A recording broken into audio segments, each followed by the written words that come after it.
Hey everyone, this is Will. Welcome to Black in the Core.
Jr., like the great Biggie Smalls, the Notorious B.I.G. said, spread love is the Brooklyn way.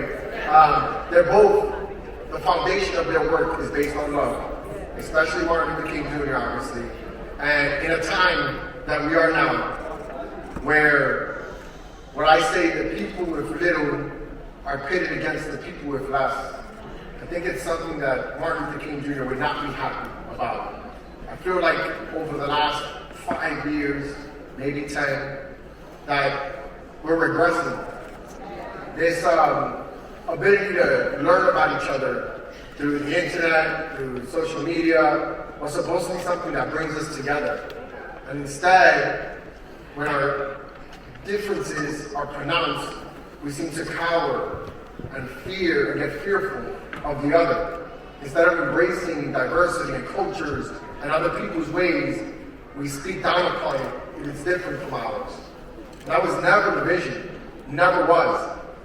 That access to other cultures, to other places, was supposed to bring us together. And I just hope that we take time, think about love, think about this idea that we don't pit ourselves against each other. If anything, we embrace each other, we love each other.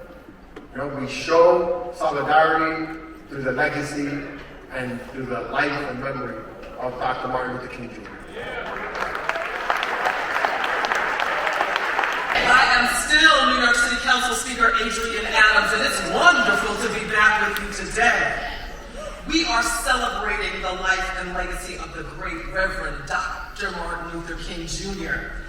And of course, I do want to recognize the incredible work of Gina Duncan and the entire team at BAM for always hosting us here for this meaningful celebration of Dr. King.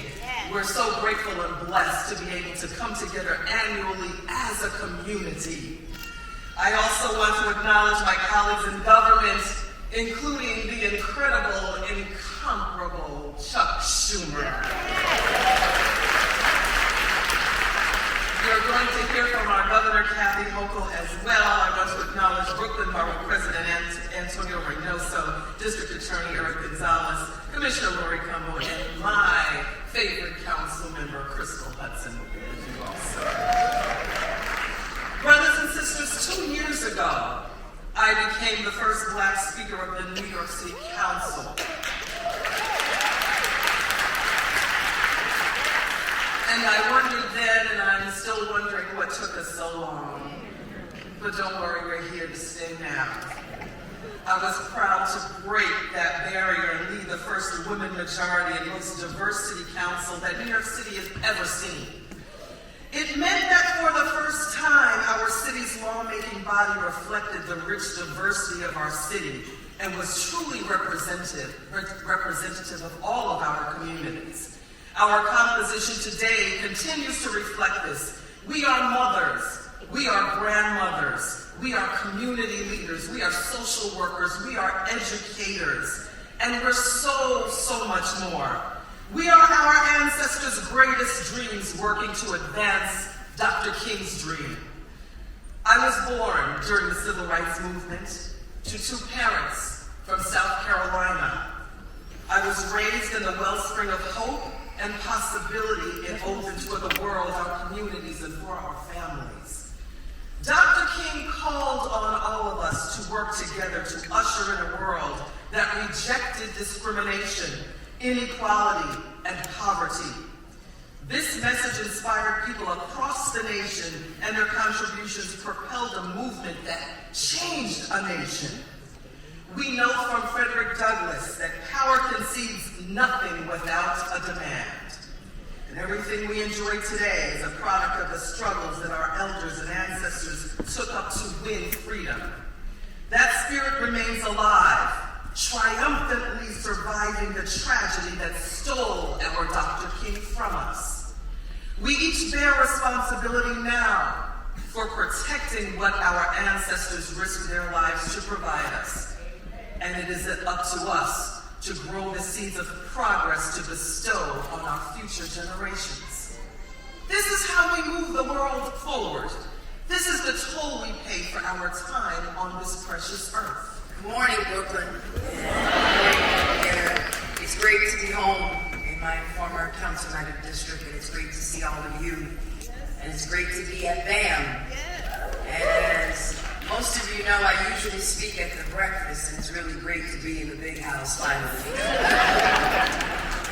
I want to thank your president, Gina Duncan, for bringing us all together again. And of course, I want to acknowledge all of my colleagues in government for their service. Today, for me, is a day of self-examination. A day when we basically put a mirror to this country and we ask the fundamental question: have we continued to march towards progress, realizing the dreams of Dr. King and the promise of our democracy, and also to serve others? Yesterday I was in Bushwick, where we were serving some of the asylum seekers in Bedford-Stuyvesant and in Bushwick. Because today, this entire weekend, it's not a day off, but a day on. A day of action, a day of love. To give ourselves to others and to look beyond our differences and to see our common humanity, our oneness, our wholeness, but also to challenge forces that seek to divide us, that seek to dismantle the progress and the legacy and the dream of Dr. King.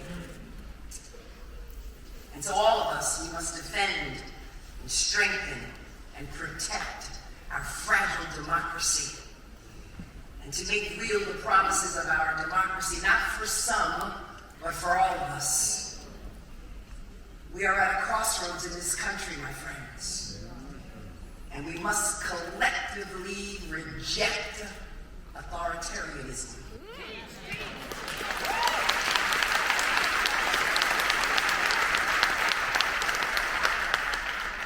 Reject revenge and retribution in our body politic. Reject the manipulation of facts. Reject the distortion of the truth. Reject dishonest rhetoric. Reject lies and myths and stereotypes. Reject hate. Reject the culture of violence. And reject the grift and the graft that we are seeing in this nation.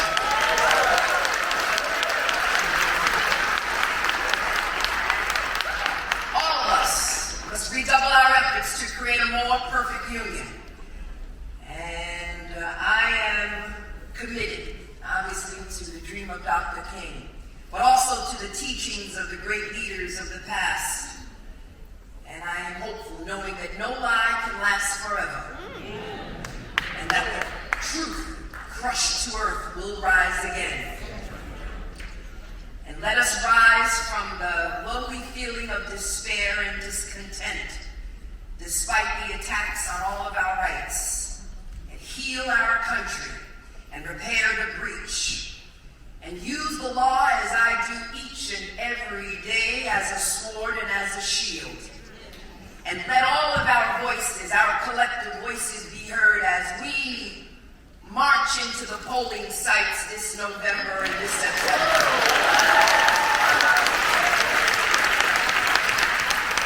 And leave this place with determination and faith in our Constitution.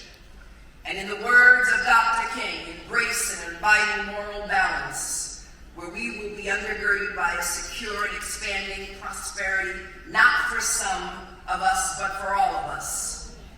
And despite all of the name calling,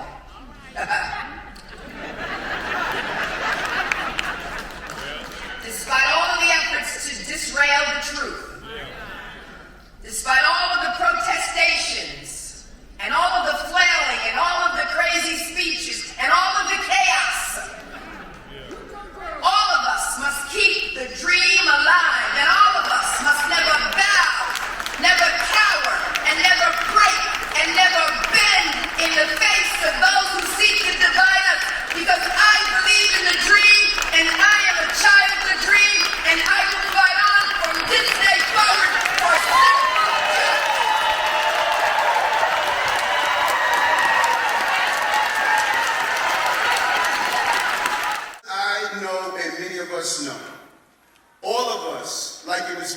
Dr. King, we must run our mile. Nat Turner ran his mile and handed the baton off to Marcus Garvey. Marcus Garvey ran his mile and handed it off to Rosa Parks. Rosa Parks ran her mile and handed it off to Dr. King. Dr. King ran his mile and handed it off to Jesse Jackson. Jesse Jackson ran his mile and handed it off to Barack Obama. Barack Obama ran his mile and handed it off to B.P. Harris. All of those miles are the accumulation of where we are right now. Look at where we are. We have more people of color in the history of this country. We have a person of color who is the leader of the Congress, minority party in the Congress for the first time, with Hakeem Jeffries from Brooklyn. We have Jumaane Williams, citywide. Eric Adams, citywide. We have Adrienne Adams, citywide. We have Eric Gonzalez, the district attorney of the largest county in our city. We have Letitia James, the AG, in charge of the largest attorney general's office in our city. The committees that are headed over who decides where the resources are headed by black and brown people across the entire state and city. We have the leader of the assembly, person of color. Leader of the Senate, a person of color. DA in Manhattan, person of color. DA in the Bronx, person of color. All of this chocolate, what are we going to do?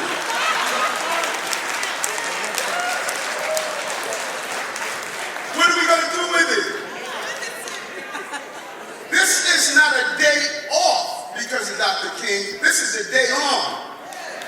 This is a day where we need to continue and run our mile. Nothing would be more tragic of a Shakespearean proportion if we have all of this power and things remain the same. I came into office with a clear agenda in the spirit of Dr. King, of listening to his words and what he fought for. So this day on, let's turn on. Let's be consistent, persistent, and focused. Let's acknowledge what he went through. This celebratory energy that we see will tarnish the real record of what this man went through. The brokenness, as I sat down with his son a few weeks ago, and we talked for a while on what he experienced and his life that he had to commit himself to. He may have been fearful sometimes, but he was fearless about what needed to be done. That is Dr. King.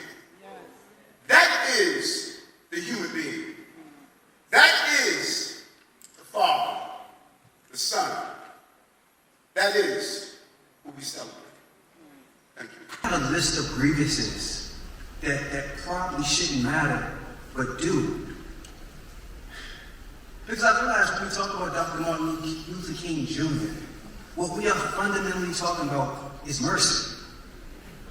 How can you be black and American and not think that the civil rights movement wasn't about the idea that this country needed mercy? I have a hard time grappling with how I struggle to get mercy or forgiveness from my community. I shouldn't say this because it makes me feel so bad that I'm just complaining about things, but I had a full tuition academic scholarship at Howard University.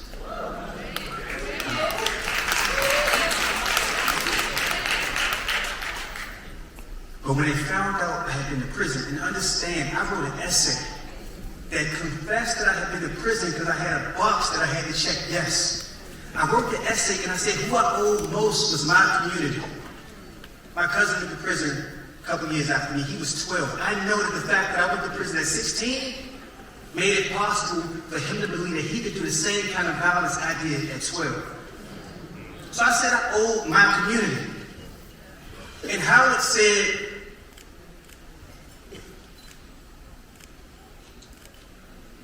nothing. I had a full tuition guaranteed academic scholarship, and when I said I went to prison, they said nothing. I should get over this. This was like 2006, 2007, and it's so long ago. I have children, I have scholarships, I have everything.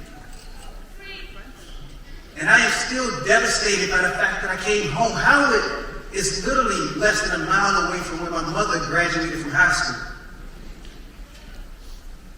And all I mean to say is that when I think about Dr. Martin Luther King Jr., I think about mercy. But when I think about mercy, I think about the mercy denied. Somebody asked me, if money wasn't an issue, what would you do? And I said, if money wasn't an issue, and they were talking about working with people in prison, they said, what would you do? I said, I would put 1 million books in the prison because we put millions of people in the prison.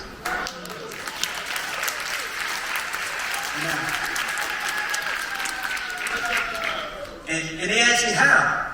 Now you gotta understand, I hadn't thought about this before they asked me the question, because raise your hand if somebody ever said to you, hey look, if money wasn't an issue, just that part. Forget the rest of it, right? So I'm making it up as I go along, but I'm thinking, yeah, I would do it one library at a time. And so, miraculously, over a year, I was able to raise $5 million for the Mellon Foundation.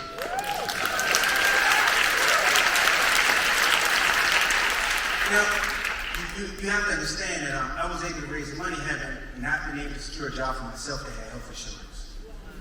And so suddenly I was in a situation, and you fast forward 2 years later, now we have a staff of 15 full-time employees.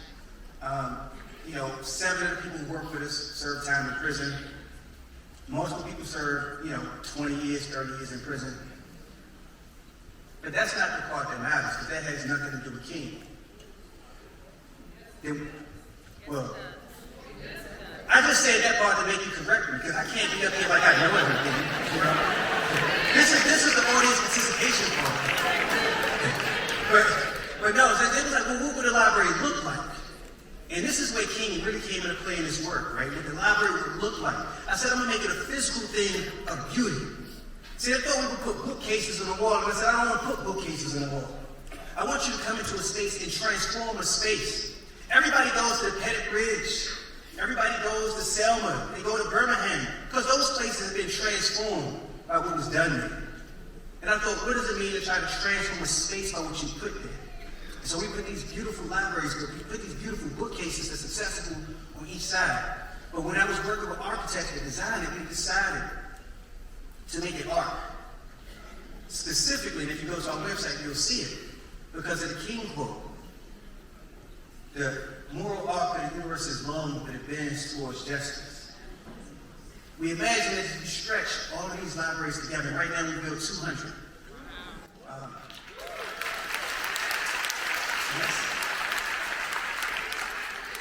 That's 230 libraries across 33 prisons in 10 states.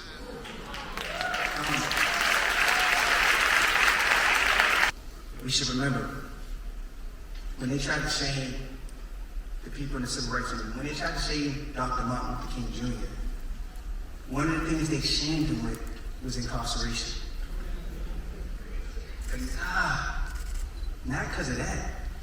They shamed him with incarceration because they wanted to say, we're going to put you amongst the worst of you, and we're going to make you associate with them. And that is not how he named us. But that is not just how he didn't name us in terms of men who found their way into prison. Dr. King did not name us as the worst, but his legacy doesn't either. I'm going to end with one story. So I started this organization, build libraries in prison, and we often send books in prison. We send 1,000 copies of this, 2,000 copies of that. Happenstance. I get on the call because King's family is releasing the speeches as books. And I had a dream speech was being released as a book.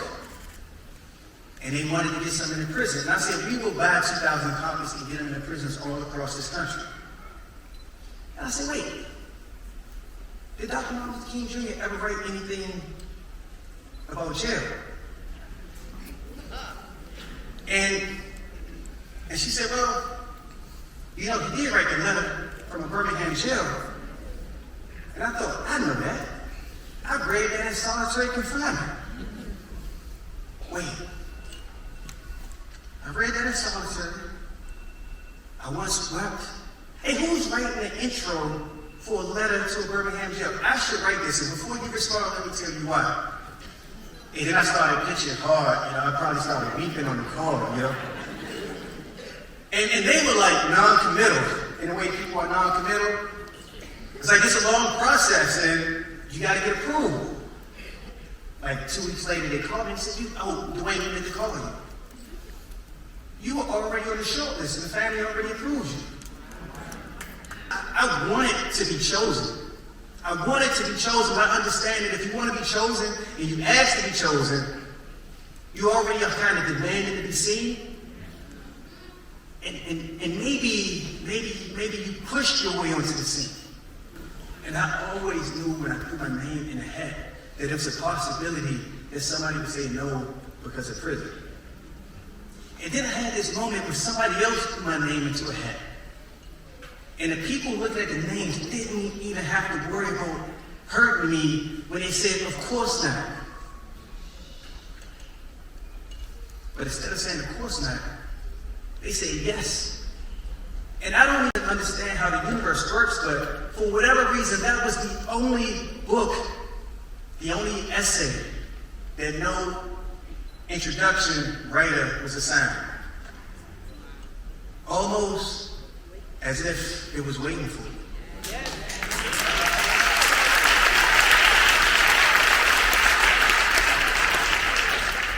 Now, and with this, for me, the promise of that is the promise fulfilled.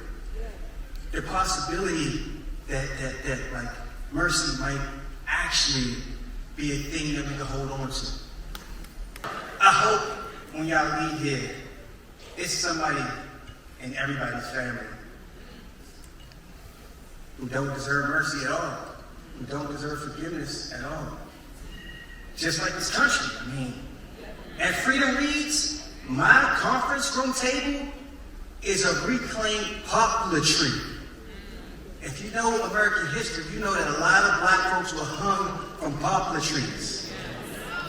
My entire work is about imagining that we can reclaim our lives and do something different with it. But we can only do that if we remember that mercy is never a thing that the person who gets it deserves.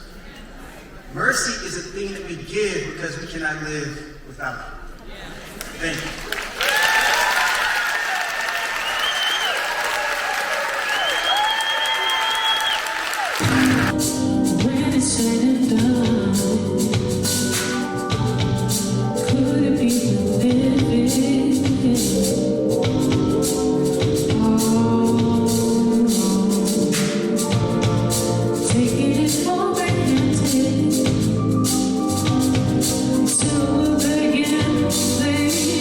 No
bittersweet memories got me thinking in my feelings. I admit a bit too much, a bit too much.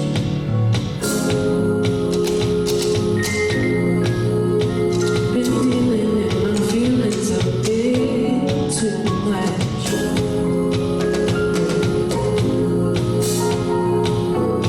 So I'm running in your mind.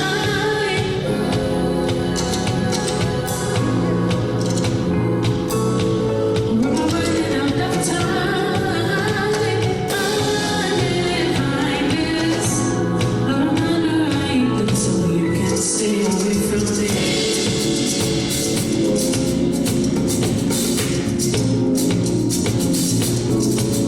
Just stay away from me.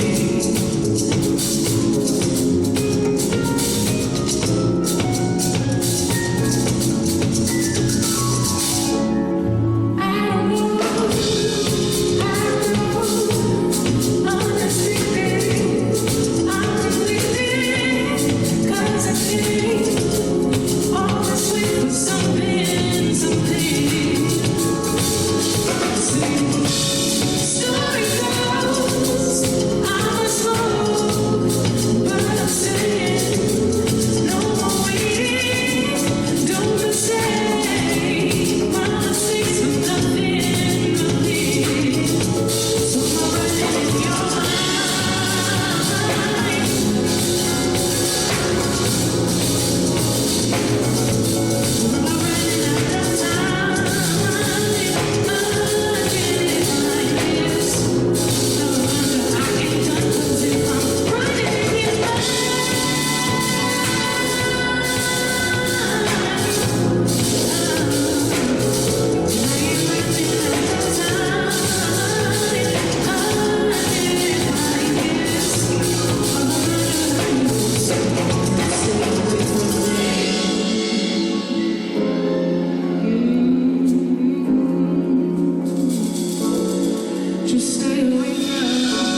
today, say yeah.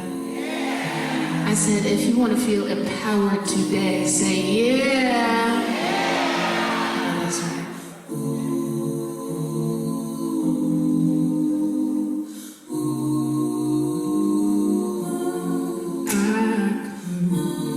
Change your mind, yeah.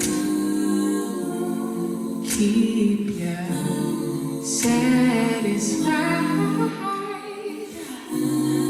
My kind don't grow trees like the high feeling you might need me to be.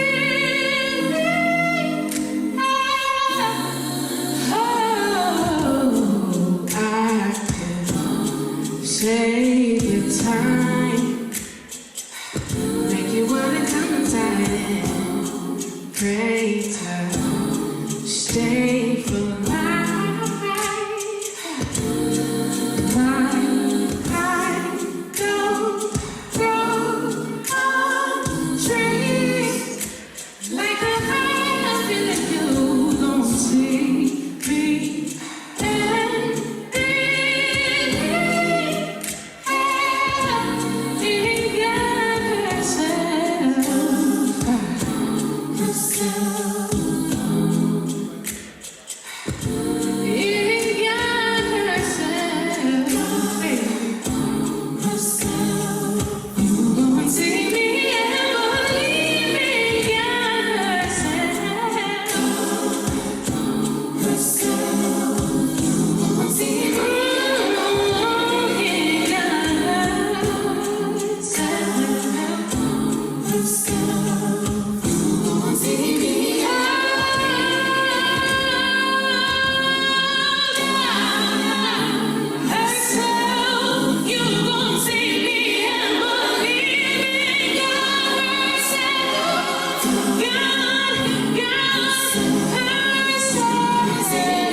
Thank you guys so much. Good afternoon, Brooklyn. Now, you all have heard a lot of speeches today. You all have heard the speeches of some of the most prominent leaders throughout New York City. I am going to be honest, I do not have a speech for you. As a mom of a 6-year-old, it's hard to find those moments where you can have a silent moment to get away and just write your thoughts down.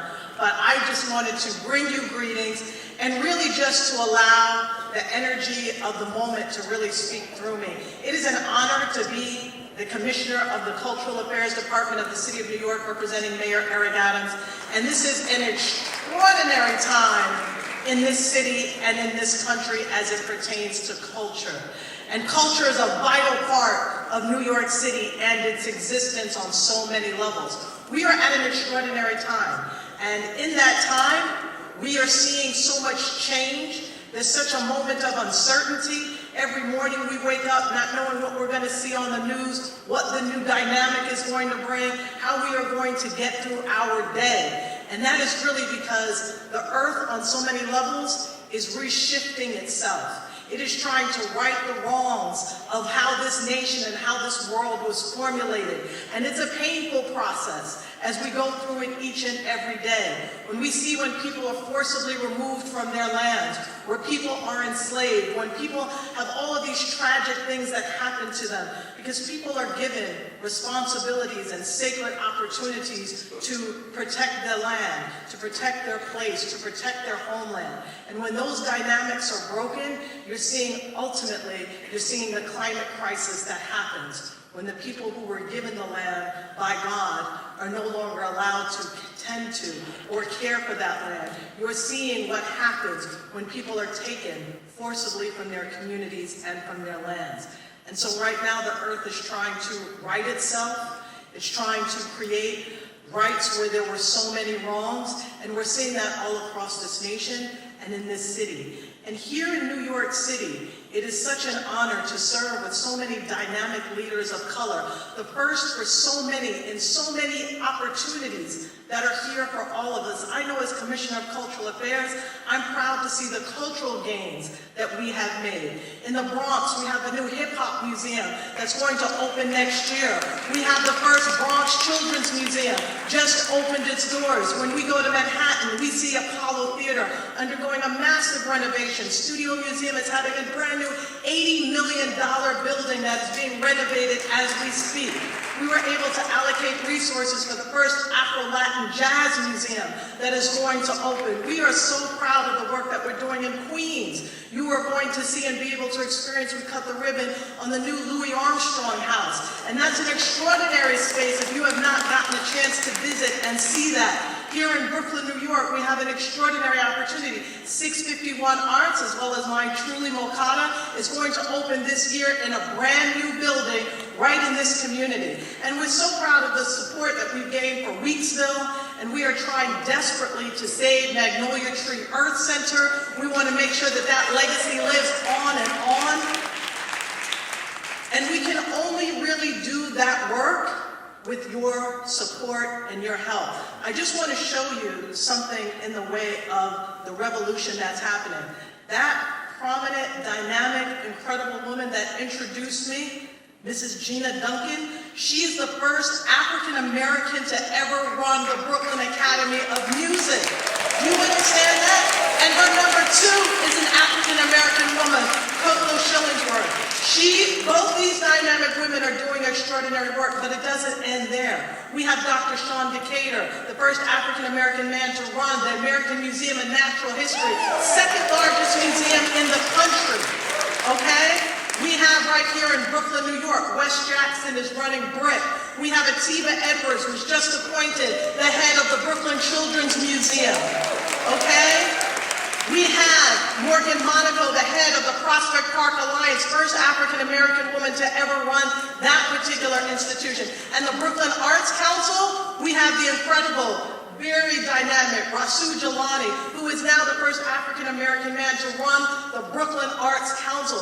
These are extraordinary gains, and I could go on and on talking about the incredible work that we are doing every single day.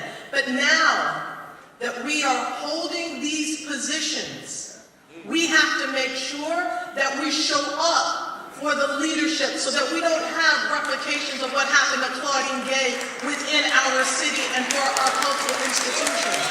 So we have to show up and make sure that everything that happens at the Brooklyn Academy of Music, at the Brooklyn Children's Museum, at Creative Outlet, at Noel Pointer Foundation, at 651 Arts, at Canvas Institute in Staten Island, we have to make sure that all of our cultural institutions, where our culture is being protected, where it's thriving, where it's celebrated, we have to make sure that we show up for those board meetings, that we show up and contribute our dollars, that we become members of these institutions, because it can't happen alone.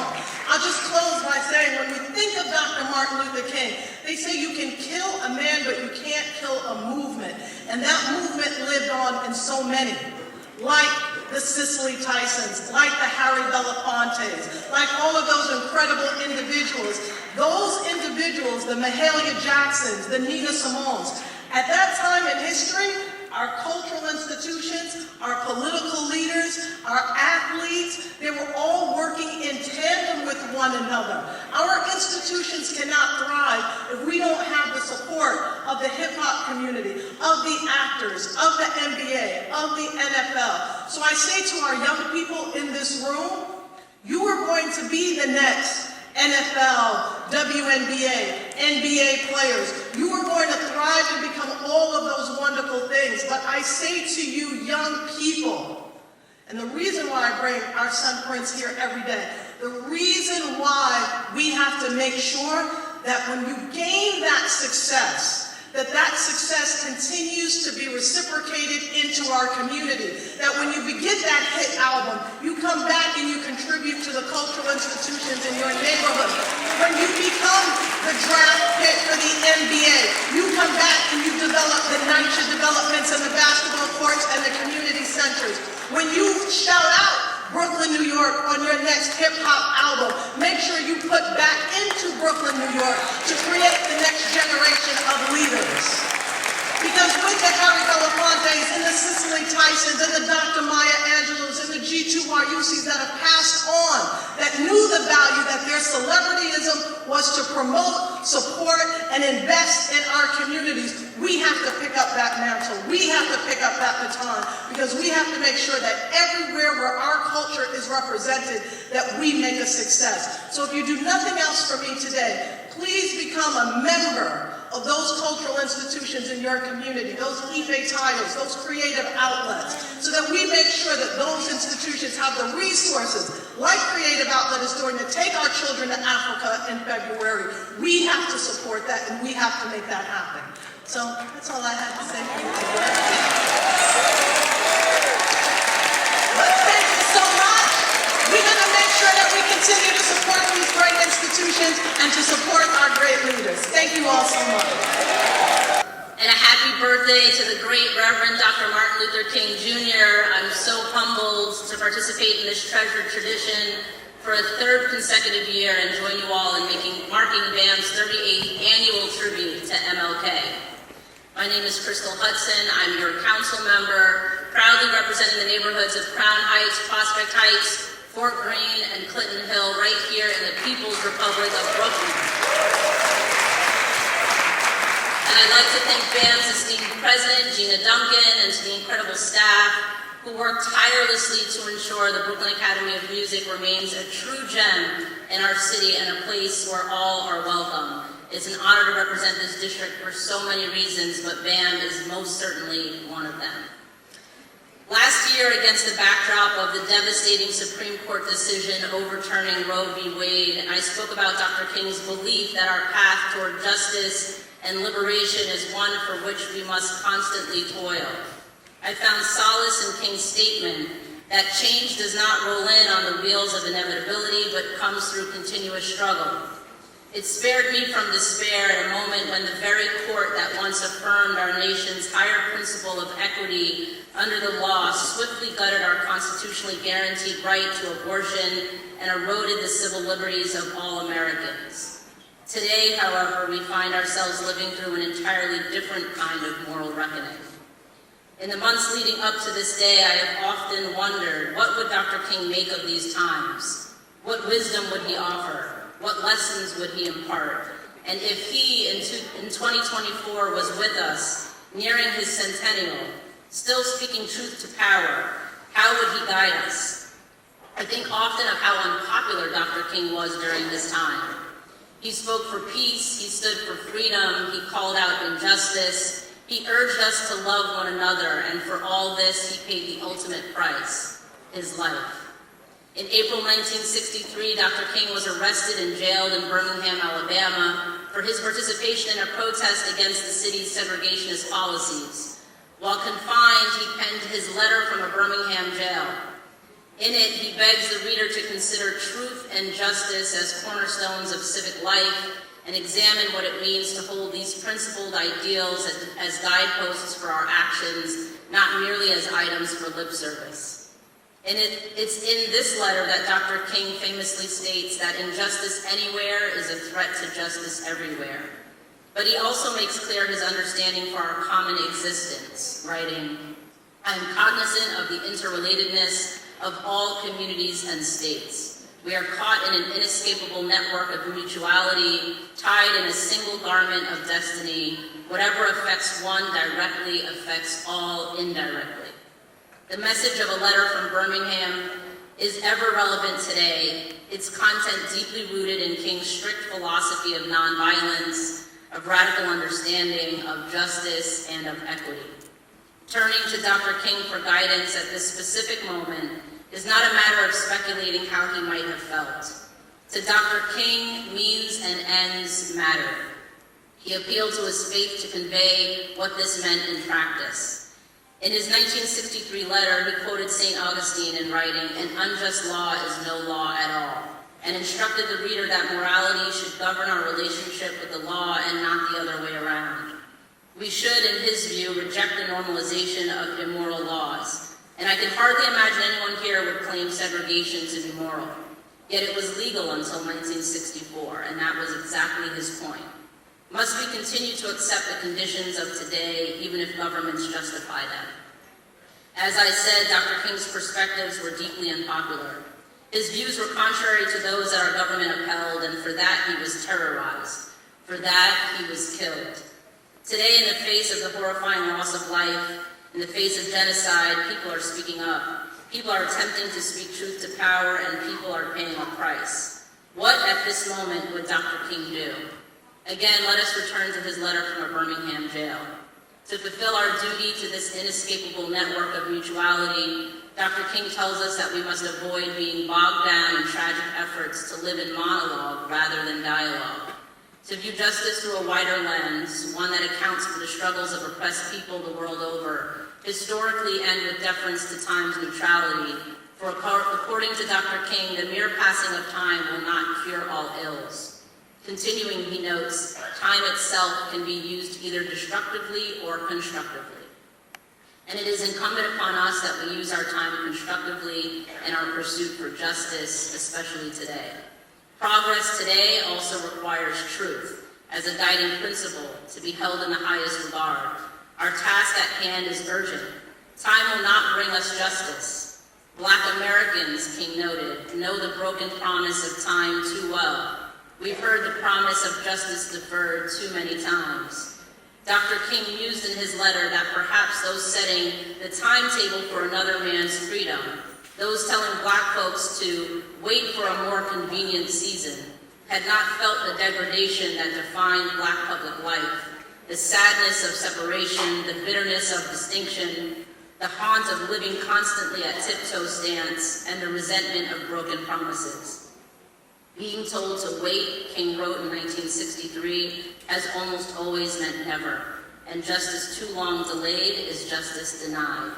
We should heed this warning of Dr. King's. He closes his letter with, in some not too distant tomorrow, the radiant stars of love and brotherhood will shine over our great nation with all their scintillating beauty. Hope, I believe, is the greatest gift Dr. King has left us with. In spite of all that we see, I continue to have hope. Hope for a safe return of those being held hostage. Hope for an end to brutal war. Hope that I leave this world better than I found it. And hope that my daughter lives with more dignity, more freedom, more rights, and more justice than me. Happy birthday, Dr. King.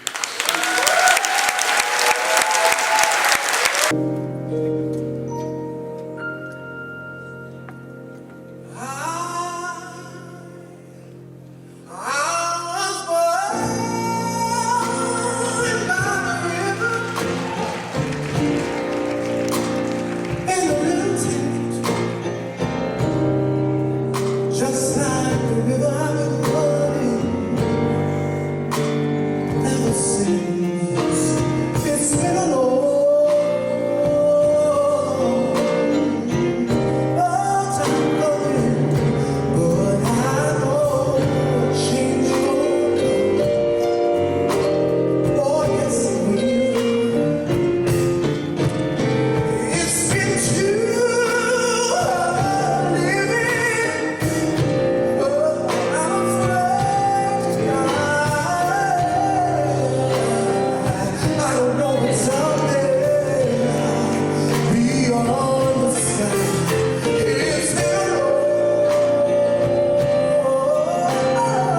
long time coming, but I know a change gon' come. Oh, yes it will. Said I go to the movies and I go downtown.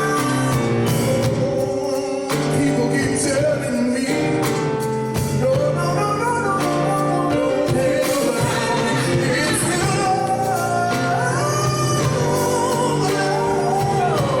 time coming, but I know a change gon' come. Oh, yes it is.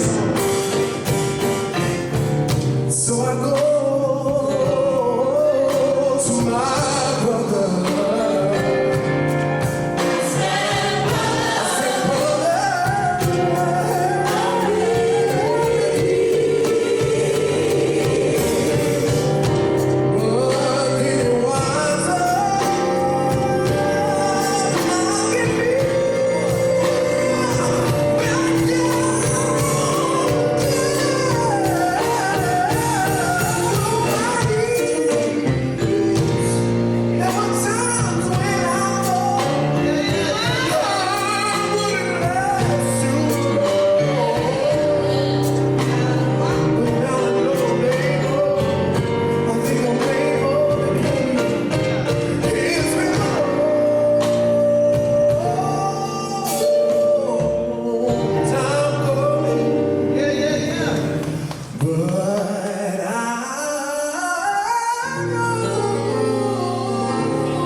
a part of the conversation? Comment below. And please subscribe to my channel for future videos on New York City and hit the notification bell to receive more updates.